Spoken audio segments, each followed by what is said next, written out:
Hi, welcome to Grafted Jewish Roots of Christianity. I'm your host, Stephanie Pavlantos. Today, I welcome Sarah Williams. Thank you for being here, Sarah. I appreciate your time today. My pleasure. So I've had Sarah on before. If you want to find her, I would recommend going back. And we really talked about, the first time I had her on, we talked a lot about her testimony and the things that the Lord delivered her from and took her through and healed her.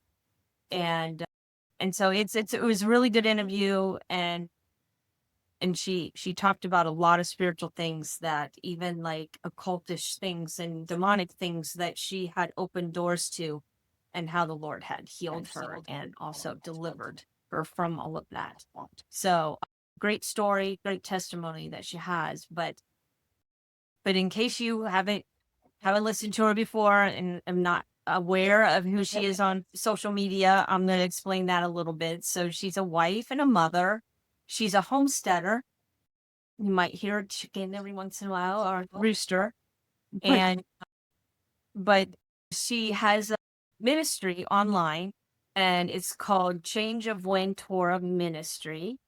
And she has both a private group, public group, and her main group. So I think you have 3 groups. Is that correct? Yeah, I had to pause one of them. There's way too many. Yeah. So I kept Yeah. public one open, and then I have my main Wind of Change, like just page itself. Mhm. Yeah, tons of people, lots and lots of people join those groups, or her group specifically, because she's such a good writer, and she's out. Actually, I think you're an artist because your memes and your graphics are always so good and so beautiful. So a great job at presenting her content and making it easy to understand. And I think that's why people flock to her pages. So welcome again. Thank you for being here. And I'm excited about our conversation. Yes, I am as well. Thank you for that awesome Yeah. introduction. Do you want to share anything else about your pages before we move on? No, I Anything?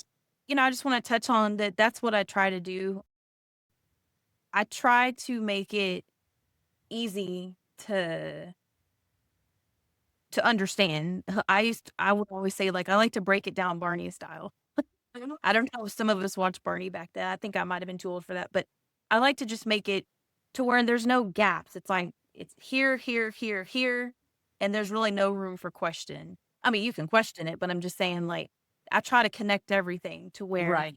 it doesn't, leave anything out, scriptures, but Yeah. I like doing it that way. Yeah. And it takes time. I mean, it's not a quick read. You want depth and you want scriptures to back up everything that she's saying. She gives it to you. So she will have a list of scriptures that she prints out and basically shares with you to back up exactly what she's saying and the point she's making. So yeah, they're very well done. Um, and I know since I had you on, I think if I remember correctly, the last time I had you on, it was like one of the first times you'd ever been on, but you've been asked by other people. I've seen you sharing your Yes. testimony on other shows. So that's encouraging. So, but well, I noticed that you had been on your pages, on your Facebook pages, have been talking about Israel, have been talking about being grafted in, which is perfect because that's the title of my show. But yeah, so let's talk about that a little bit, because I think it's important. And Peter tells us that Paul's words are difficult to understand. Paul was a very, very learned man. He studied under the best scholars of his day, and he had an understanding of scripture that we just don't today. Not like he did, because he lived the Old Testament. What we think of the Old Testament was the only books he had. That's what he learned and he memorized. And when you read his books, some of his letters, especially Romans, especially Romans, he quotes the Old Testament a lot. But if you don't know what you're reading, you don't recognize, you may not recognize it if you don't know the Old Testament well. So Romans 11, I believe, is where we're going to start. Yes, and ma'am. start talking about, is that where you'd like to start, or would you like to start? Sure. No, I mean, Romans 11 is perfect. I Okay. mean, in Romans 11, he gets a lot of his ideas out of the Torah, and Right. specifically, actually. Yeah. Yeah. Uh, and it all, and we can start in Romans 11, but Romans 11 talks about Israel, where you go to who Israel is. And really, where it actually starts, I mean, honestly, Genesis 32:28 through 29, when Jacob has his name turned to Israel. Then he said to him, "What is your name, Jacob?" Then he said, "Your name will no longer be Jacob, but rather Israel, for you have struggled with God and with men, and you have overcame." So that's really where it starts. And Paul knew this. Paul definitely knew this. He knew all of it. He was Yeah. too, but I found it interesting because you brought him up, but Jacob, obviously when those passages of Genesis, when God is having conversations with him, you'll see both names being used. Now, you can tell me what you think about this, but the way I understand it is when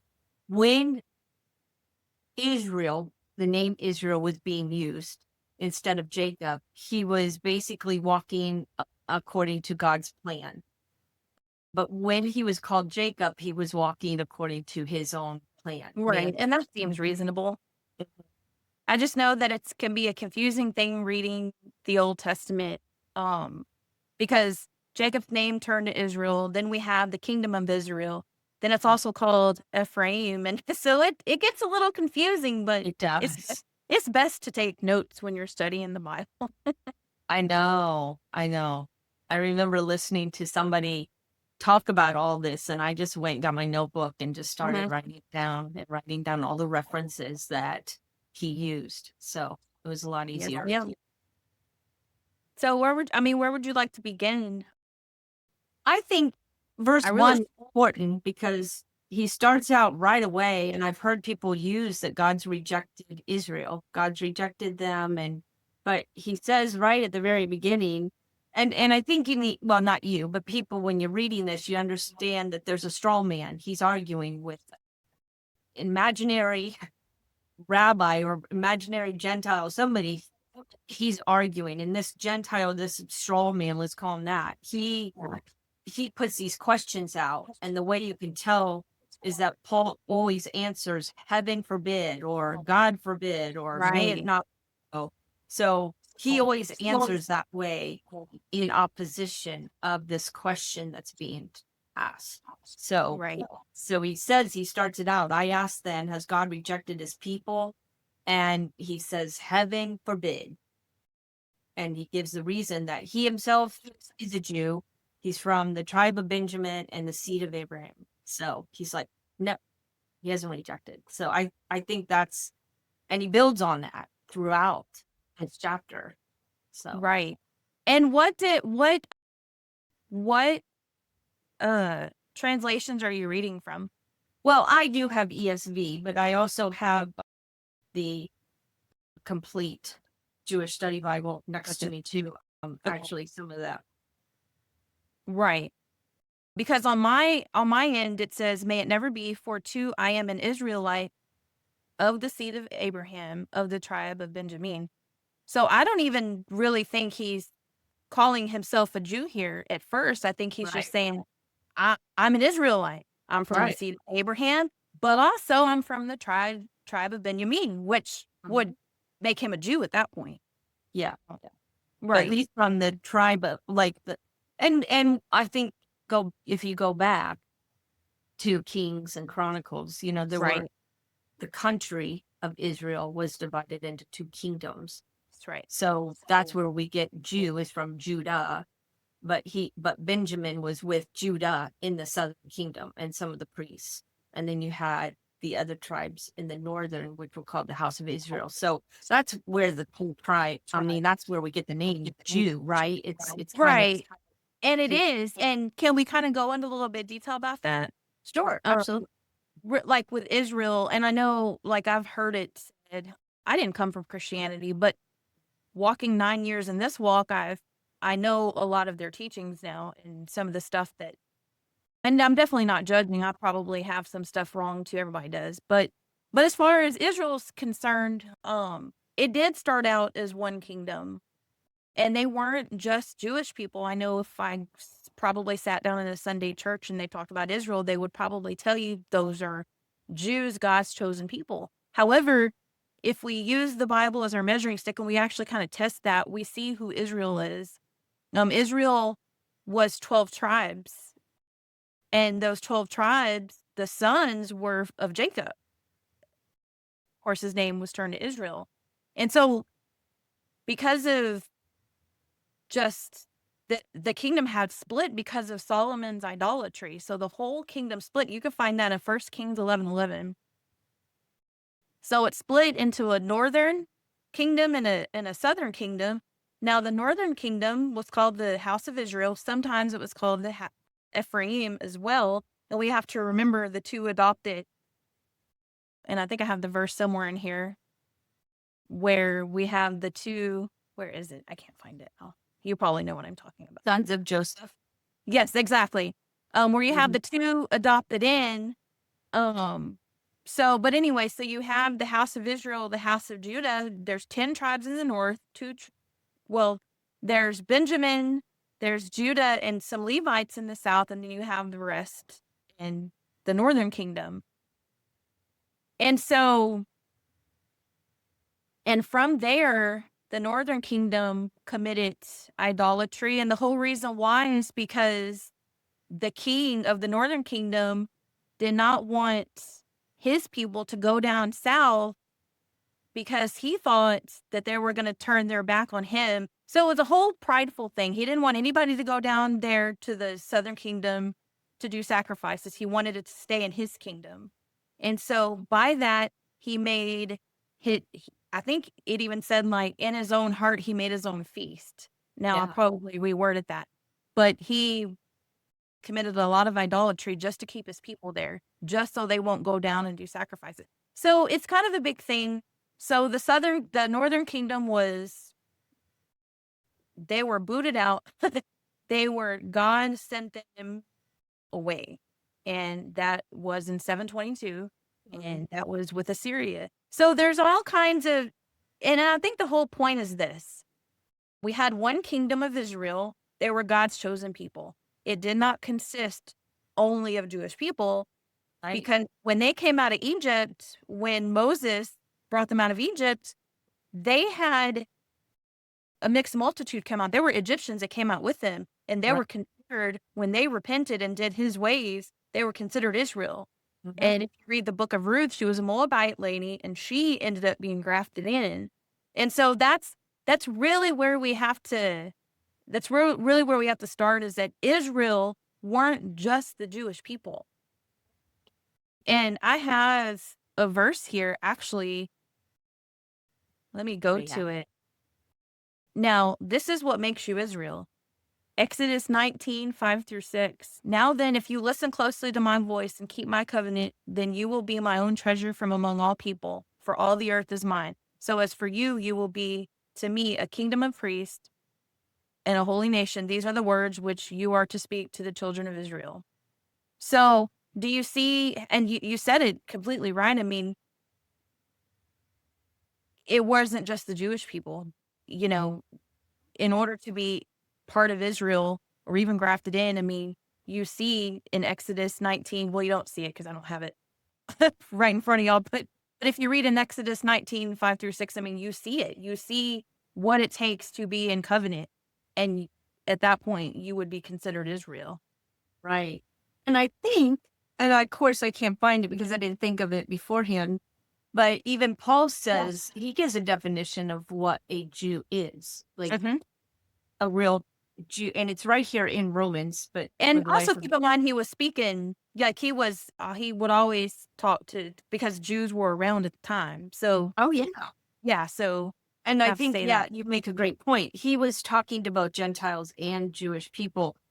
And some were unbelievers in Messiah and some were believers. So sometimes he's talking to all believers, whether they be Jew or Gentile. Sometimes he's just talking to his brothers, the Jews. to correct their theology.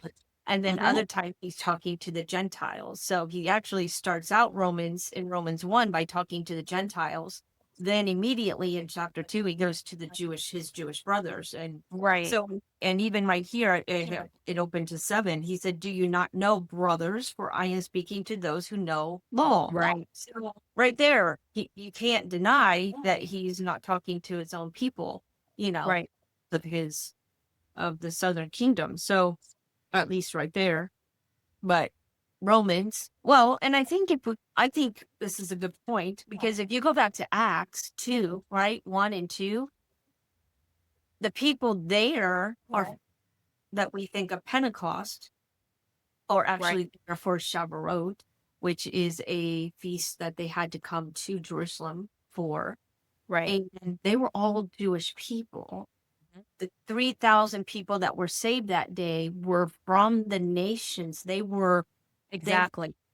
for that feast. There weren't Gentiles there for that feast, other than maybe some of the scattered northern kingdom who were Right. living within the Gentile. But it even talks about Rome. The Romans were there. So these were Roman Jews that lived in Rome, but who were probably from the 10 northern tribes or something like that. But I think that we tend to think that no, it's just a bunch of Christians who were saved that day, a bunch of Gentiles. But Right. no, actually, the Gentiles don't start getting saved until like chapter 10. So anyway, I just thought I'd throw that in there because I think there's so much misconception with who's who in the I do Bible. too. I do too. Because, we don't want to, I can name off a lot. I mean, there's been a lot of people when it talks about Israel, who will just immediately point to the people in the land. And of course, there's a lot of God's people in the land of Israel now, the political state. But, it, but it's not just there. You know what I mean? We're scattered. A lot of us are scattered all over the world. There's some of us who claim that we're Israel who are not, because we serve Satan, not we, but just like in the Bible where it talks about, not all Israel's Israel. Yeah. So we have to be discerning, and really only God knows whose heart is for him. I mean, Right. we can judge fruit and we can do these things, but at the end of the day, you know, when we're saved eventually, we're not really going to know who's who and what's what. You know what I mean? Yeah. And So it's that's just why he tells the parable even of the wheat and the tares. And right. because they all look alike for a certain amount of time. hmm Which can be a scary thing, because the wolves in sheep's clothing. Yeah, you really got to be discerning. I mean, Yeah. read the Bible. I mean, that's all I can say. But Read so yourself. yeah, don't even trust my post. Test my posts that I write. Please Right. do. Test everything. You always say that. Test everything. And Yeah, I know that's a kind of a motto for 119 Ministries as well. exactly. I completely understand why too. Mhm. So, But back to Romans 11. I'm just going down my list. mhm. Sometimes I'm organized. But So But okay, so like for this one, for example, for I do not want you, brothers and sisters, to be ignorant of this mystery, lest you be wise in your own eyes, that a partial hardening has come upon Israel until the fullness of the nations has come in. And in this way, all Israel will be saved. As it is written, the deliverer shall come out of Zion. He shall turn away ungodliness from Jacob. And this is my covenant with them when I take away their sins. Or it says a partial hardening comes upon Israel. This also is not just for the Jews. And we may disagree on that. I don't know if we've actually really talked a whole lot about Romans 11 outside of this video, right. but he's really speaking about all Israel, going back to Deuteronomy, where it talks about how God would I say blind, the hardening, the blindness, how Mm, he did this with the northern kingdom, how he did this right. any of the Israelites that Right. obeyed him. And can I throw something in there? Because when I was studying this, it occurred to me, back in Exodus, who did he harden there? He hardened Egypt. He hardened the Pharaoh's heart, Right. so he could free the slaves. And now, Wow. so the Lord chooses who he hardens and who he doesn't. And when Right. he hardens someone's heart, it's for a better purpose. It's a greater purpose. So here in Romans, we see Israel being hardened so that he could bring in a whole nother group of people that That's weren't right. considered his people. So, but it's not to turn his back on them forever. So, and Right. he warns us, right? He warns us, he goes, hey, if I can cut off the natural branches, That's I right. can cut off the grafted in branches as well. Right. And the natural branches, in order to understand the natural branches, we have to go back to the Torah, not another chapter in the New Testament, not another letter from Paul. But to understand that, we have to go back to who the Israelites were, to what they did, the bad things that they did to have them blinded and, sent off away into the nations. I mean, that's where it's at. And also, just like Stephanie said earlier, like, the only thing that was around for Paul to study, the only thing he did study was what we call today the Old Testament. Uh, he had the Torah. So any ideas, anything that you see that maybe sound a little Old Testament, that's because that's what he was studying out of. So he's going to use that to explain what he was trying to explain. Does that make sense? Oh, yeah. And when he says all scripture is God breathed, he's talking about Old Testament. He's talking about the Hebrew Right. scripture. He's not talking about New Right. Testament. He's talking about Old Testament because that's what he had. So yeah. And I want to repeat, I know I talked about this verse earlier, but in Deuteronomy 32:21, it talks about Israel. They vexed me with the idols, so I will make them jealous with a non-people. So that right there shows you, like, I mean, you have to understand this part of it. You have to understand he's talking to Israel here. He's talking Yeah. not just the Jew, but he's talking about Israel as a whole. Mhm. And so these are if you go into Deuteronomy 32:21, these are the natural branches. Right. You know what I mean? And Paul's Yeah. talking about this, not verbatim, but this is what he's trying to say, And And so don't don't boast, basically, don't boast against the natural branches. right. Don't say that, like, for me, like, oh, I'm better than they were back then. No, if anything, I'm probably worse. I mean, I'm not saying that I'm this huge, huge sinner, but we all just are so Yeah. far from truth. Like, what I Right. mean is that it's been over 2,000 years since Messiah was here in the flesh. You know what I mean? So I don't know if you ever played that game in elementary where you have the line of kids and the first kid says something into the ear of the other kid. Then that kid says, so supposed to say the same thing. By the time you get down to the 15th kid, it's something that has nothing to do with what the first kid said, even Right. though they were trying really hard to say what that first kid said. And I think Right. that's a good analogy for that. It is. So Absolutely. I just wanted to bring up, because you talked about other verses, especially we've been talking about Old Testament. The olive tree symbol is not new to New Testament. It's not new. It wasn't something that Paul just made up. He used it as an analogy, but God called them an olive tree way back in the scriptures in the Old Testament. Mhm.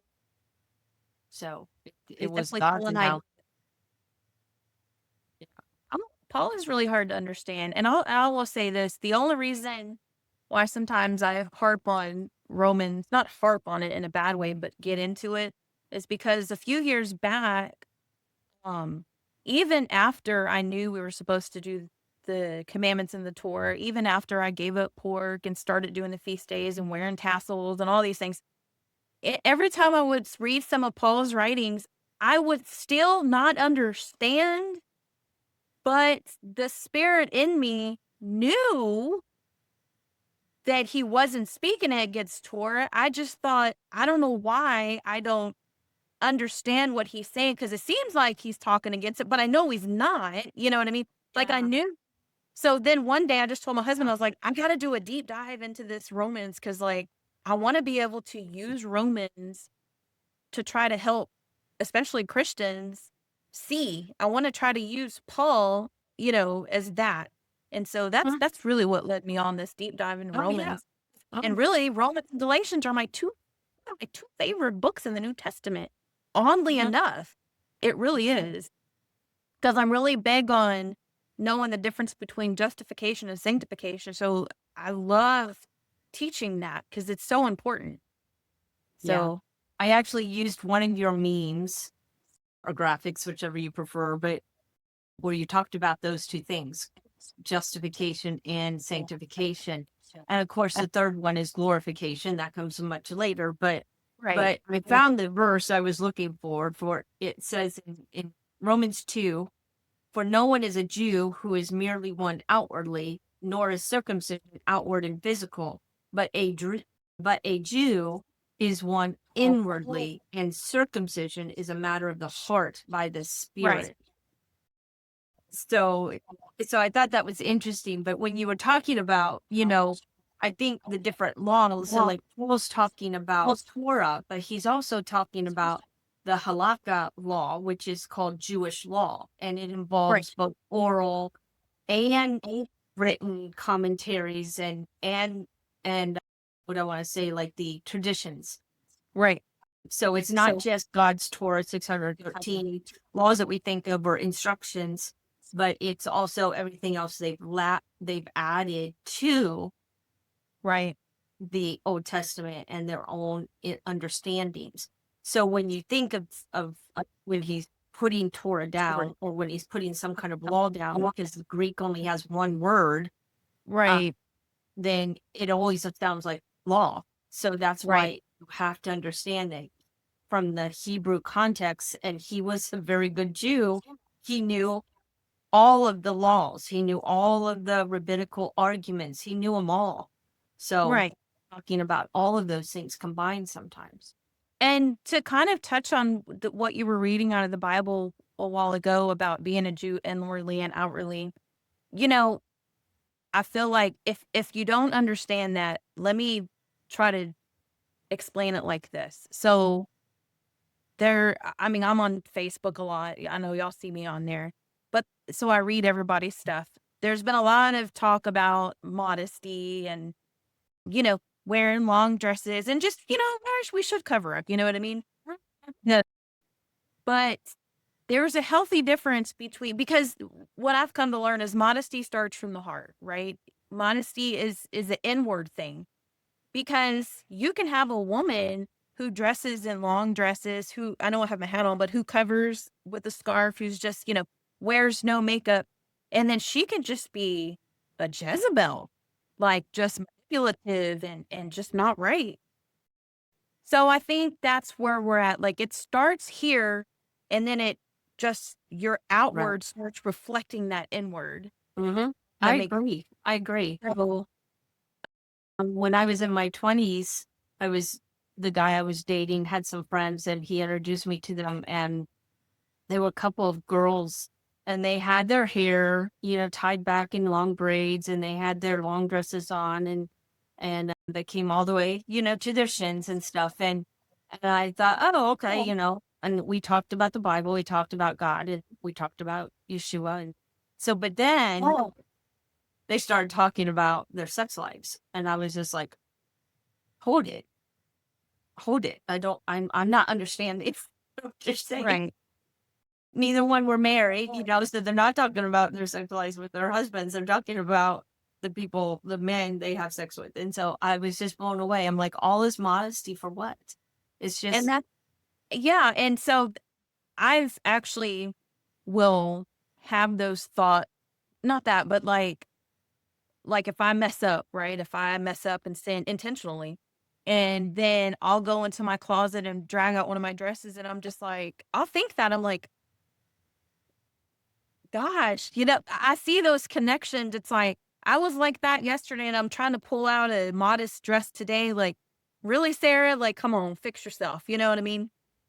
What is the point of this when I'm acting this way? So I see that. Like, I'm glad he's showing me that. Mhm. And it's often whenever I go pick out I mean, not often, but like when I go pick out a dress out of the closet, and if I did mess up, or like if I said something crazy to my husband, or anything that we do, we're humans, and I'll Flex. think that to myself. I'll think that, which is good. I think that's the Holy Spirit telling Oh, me, like, definitely. Yeah. It's like, this doesn't mean anything. And that's right, what he tells. And that's, I guess you bring around a good subject, because that's what Paul keeps telling mhm, the Jewish people, those who are claiming to be from Israel, those who are, right. he's telling them, he goes, it's not about circumcision on the outside, it's about circumcision on the heart, of That's the right. heart. And even in Galatians, why does he sound like he's putting the Torah down? Is because they think the Torah saves them. So you Right. understand from a cultural conversation that he's having with these people, that he's talking to people who think they are born again, saved, Right. redeemed, restored, because they keep Torah, because they're circumcised. And he's like, no, that's not what saves you. The faith, it's faith, and we're not saying, so for those people who are Torah observant, we're not saying don't do the commandments. What we're saying is that the commandment, so when we first come into this walk, God usually calls you out. He's the one that calls you, even though sometimes it feels like you're going to him, that he calls you to him. And so that's just the way I see it. And so when we come to him, that's in faith. And that's not because of what we do, that's in faith. And so we have this sin in our life, right? We're kind of born into this system. Most of us are born into generational curses, and we're just sinful, And so we have these bill of charges against us. We have something against us. We have, like if you go to court for a ticket, that judge has that against you. And so in order to even be reconciled with the Father, now I'm not talking about discipleship. I'm talking about that first initial, and I wrote something on it the other day, but that first initial, like if somebody adopts you and they sign that paperwork, like boom, that signature, you are his. You have become reconciled with the Father.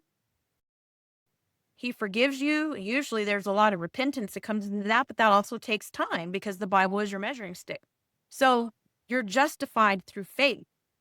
But you don't just sit on a stump. You don't just say, "Oh, well, you know what? I had faith. I'm good. Now I can do what I want." No, it's discipleship.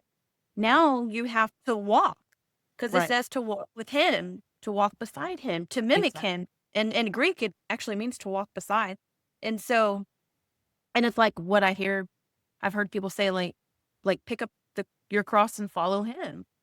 Like, you coming to the cross, I know some people don't like that word, but you coming to the cross, coming to Messiah through faith, you're coming to the cross, but when I used to go to this church, he would say that you come to the cross, but you have to walk past it. You have to keep walking. You have to follow him. And that requires discipleship. That requires sanctification. To be set apart is to do his commandments. But if you're only doing them, and sometimes I got to remind myself, like, faith, So it is a true, I don't mean to go off on a tangent, but No, it's fine. it's a truly a narrow path. It's every single day you wake up new, you know what I mean? But it's important to understand the difference between, reason why I say that is because if you get into the book of Galatians, you're going to see a lot of talk about justification and sanctification. You're going to see a lot about, if you're not well versed in the Old Testament, I suggest reading the Old Testament first, because if you don't, and if you kind of use Sunday churches or just that type of ideology as your measuring stick, you're going to think that Paul's talking against the Torah, but he's Right. not. Which is what most do, because in the point you made the point. I mean, he's trying to show us that it's our trust in the Messiah that saves us. That's it. And he's Hmm. talking to Jewish people who don't get that, because see, Right. their idea of salvation was saving us from Rome, save us from our enemies. Right. He didn't think they needed a personal salvation, but but salvation is twofold. It's personal, but it's also nations.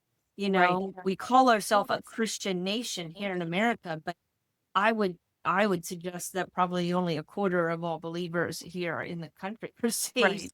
I mean, who are actually have an ongoing deep walk with Messiah. Right.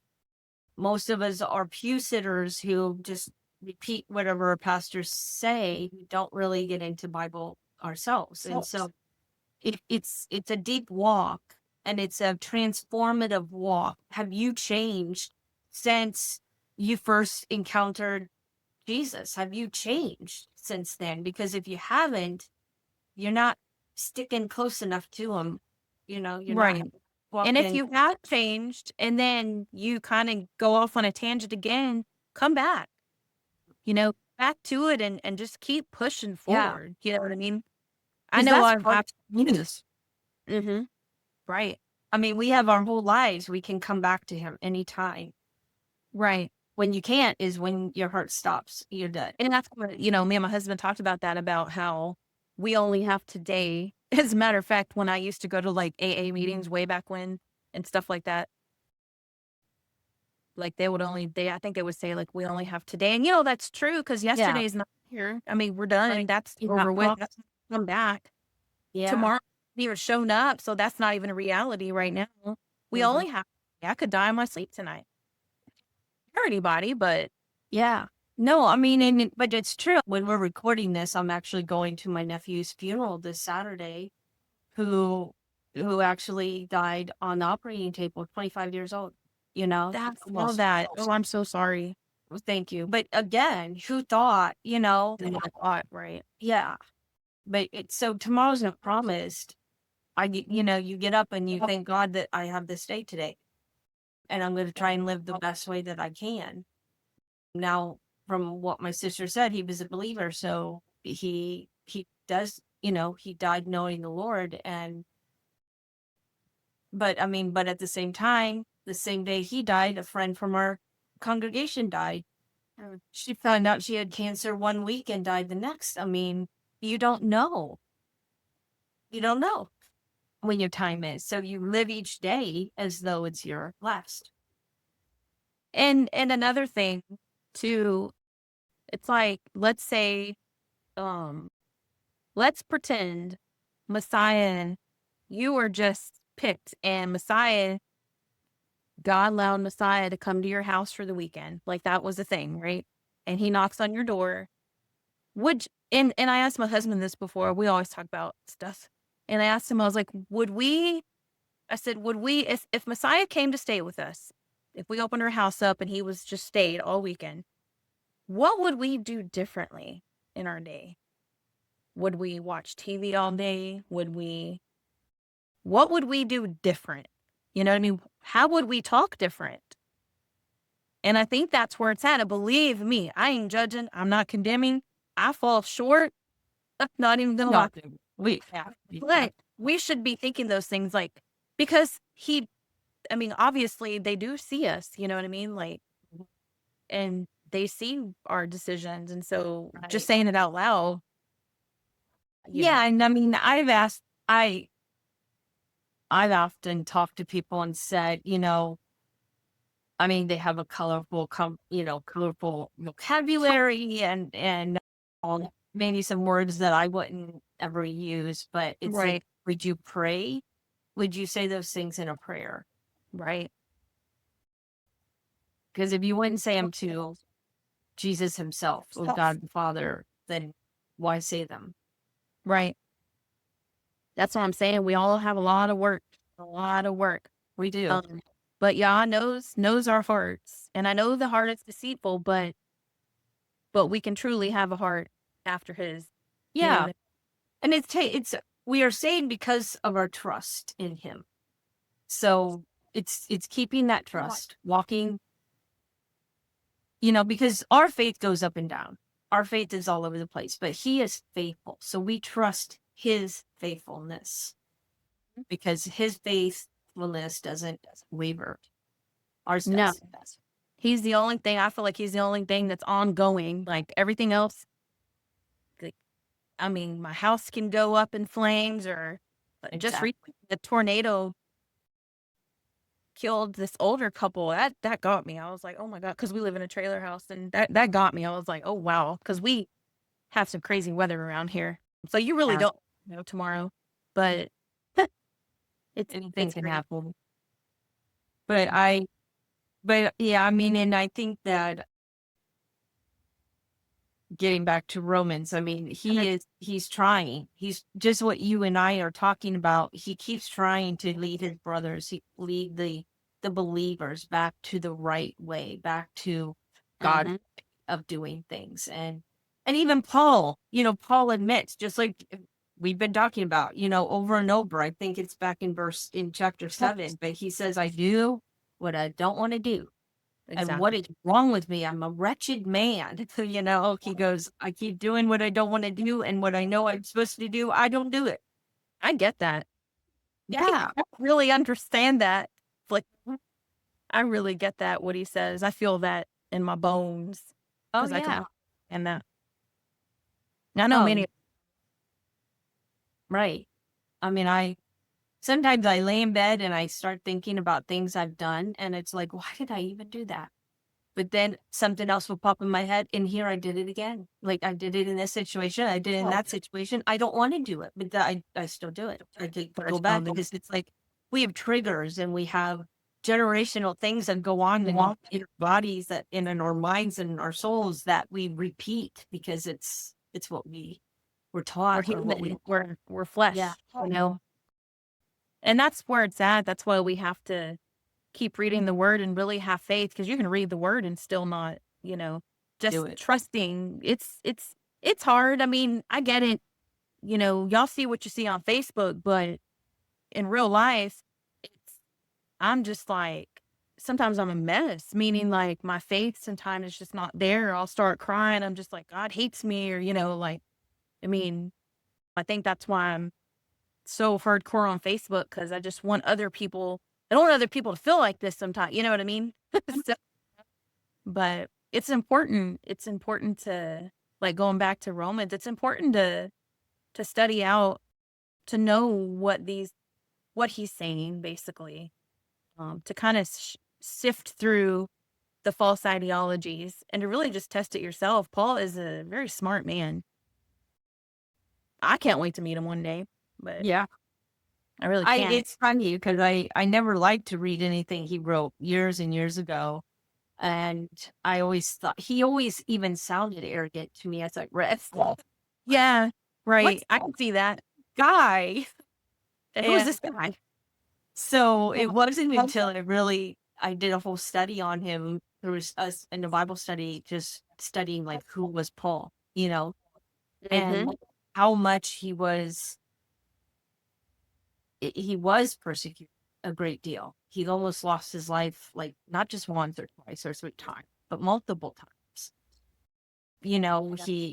He was even told back in Acts 21, when he was met by James, he's like, James tells him, like, they all these Jews are very zealous for the law, but they're hearing you are teaching against the law. Like right there. Right. It's right there. It's still what we think today. It's continued on that same line of thinking. And That's James funny. tells him, Yeah. go Yep. get the Nazarite vow to prove that you are not teaching against the law of Moses and our customs. Mhm. So, and this is James, who was the leader of the Messianic congregation in Right. Jerusalem, right? I mean, that's was his position. So and you can even go back to Acts 7 and 8, I think, where the reason Stephen was killed was because of the false witnesses against him. And what did those false witnesses say? That he was against the law of Moses and the covenant that Jesus put in place. And that even he taught that Jesus was against the law of Moses. Right. I mean, it's all right there. They had to get false witnesses to And the take these. same thing over and over again. We see it today. We see it. And I think that's why Stephanie and I are vocal about it, because once God kind of opened your eyes to some of this, and I know there's probably things that I still need to learn, just like you need to learn. But at the end of the day, I feel like God has opened our eyes to a lot of this, and it's just so important because when you don't understand these things and you kind of go about just based on the narrative that's being fed to you out on the streets of Babylon, here I say that, but we start, like, for example, circling the back around, we start saying that the Jews are saved automatically. And it's funny because I first heard that years ago when I first walked into this. And now I know that he's always going to save a remnant, so I'm not discrediting that. But just because I remember being taught back then, all the Jews are saved. Doesn't matter. There's people, they'll be saved. They can do whatever they want. They don't have to believe in Messiah. Now, that was when I first started studying the Bible. So, but it didn't sound right. I was just like, because I looked at what Yeshua was telling the Pharisees and they were Jews, but they got rebuked. So it wasn't adding up really. I was just like, that creates like this inconsistency. It just didn't make sense. So my thing these days is that I like to try to sift through all that because we really want the Jews that don't believe in Messiah, we want them to believe in Messiah. You know what I mean? Like, Yes. and I think eventually God's going to open so many eyes, the Jews, the Gentiles, Muslims, like whatever, like all these eyes are going to be open even more so than today, I feel like. So it's good to get a handle on even as small as Romans chapter 11. It's just super important. And I will say this, because at the end of the day, if we're teaching it like the narratives, like it's being taught now in the world, then when you go back to prophecies like the book of Amos, the book of Zechariah, and all these different prophecies that needs to play out, it doesn't make any sense at that point. Right. You know what I mean? No, it doesn't line up even with that. So then you want to throw all that out because that doesn't make any. So it's just this. I think it's important. If you get one part wrong, it's like a puzzle. Yeah. If your last piece ain't the right piece, if it's from another puzzle, that puzzle ain't put together. It's done. Like, you're not going to frame that. You know what I mean? So Right. that's kind of. Oh, that's a good analogy though, too. I mean, I think even when you read verses, especially within Romans and some of Paul's writings, and he tells us that he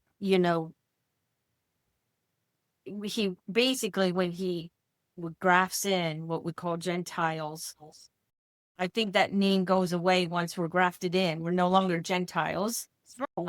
We're part of Israel. And I think, and I don't know how you feel about this because we didn't talk about this beforehand, but I think everybody, and I just read this yesterday on Facebook, somebody had a post about the grafting in, and it wasn't yours, it was another one. But somebody said, no, we're grafted into Yeshua. We're grafted into Jesus. And that is not right. We're grafted into Israel. That's why we are called Israel, because if you're adopted into a family, you do what that family does. If you were a child born to Irish parents, but you're adopted by Jewish parents, guess what? You do what their Jewish parents, new parents do, because you're adopted into this family who will keep Passover, So when we're adopted into a family, we do what that family does. We learn of their traditions and their ways of doing things and even their ways of worship. But what was I going to say? So I got off on a tangent, but I think that it's important to understand, but the root is, because we often think that the root is Jesus. But when you read scripture, again, this goes back to reading the Old Testament, Jesus is only talked about as a vine, and he's not the root. And so when we look at it that way, what is the root? The root is a covenant. Right.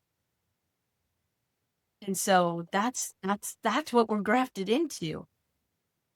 So I don't know if you agree with that 100%. No, I mean, that sounds good. I mean, I just think And also we say Gentile, and what that really means, it means nation.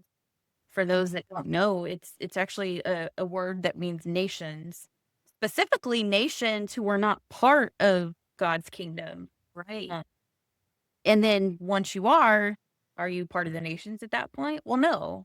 You know what I mean? Once I've married my husband, I'm no longer Sarah Vogel. I'm Sarah Williams. I'm not going to say Sarah Vogel unless I'm some Jezebel person that wants, you know, how people want to keep their last name. Anyway, another show. But so I mean, that's where it's at. Like, I'm a Williams now, you know? That's right. That's a good analogy. Yeah. And a lot of people, they wear that Gentile badge like it's something. And it's not their fault. I mean, they've been taught that. I mean, people, Right. you hear that in churches all the time. We're Gentiles. We're not Jews. And I'm like, well, if you really believe in Messiah and want to do his ways, you're actually part of Israel. Yeah. And we're not Jews. And that's why Paul says we're neither Right. Jews nor Gentile. Why? Because we're a new creation. We're Israel. Right. Yes. And it all goes back to the prophecy of both sticks coming together. We talked about the kingdom of Israel and the kingdom of Judah. We talked about the two kingdoms and how it was one at first. They split, and he promised to bring them both back together again, also including the grafted in nations, which was a thing back then too. So that prophecy has to do with that. In Jeremiah, it talks about he makes a covenant with the house of Israel and the house of Judah. Ezekiel talks about bringing the two sticks together. That's where we're at with this. If you play part of the nations, you're not. If you have faith in Messiah and you're doing his will, you're not the nations. You're Israel. Right. Period. Exactly. That's why when people ask me what religion I'm in, I'm like, I don't really have a religion, really. But if I had to do a label, I'd say an Israelite. People get really confused. Yeah, I know. But I try to explain it to them the best way I can. But I know. And I was asked the same thing. So now would you convert to Judaism? It's like, no, I did not. Like, no, that's a religion. No. I'm of the same religion my Messiah is. That's what Yeah. So, well, thank you, Spirit, and this was wonderful as always.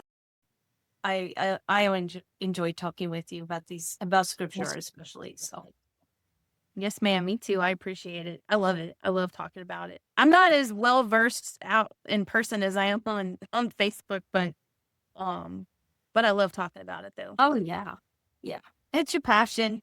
So when it's your passion, that comes across. So it's always good to talk to somebody who's as passionate, you know, as I feel about scripture. So I always enjoy it too. Thank you. So, thank you for being here. My pleasure.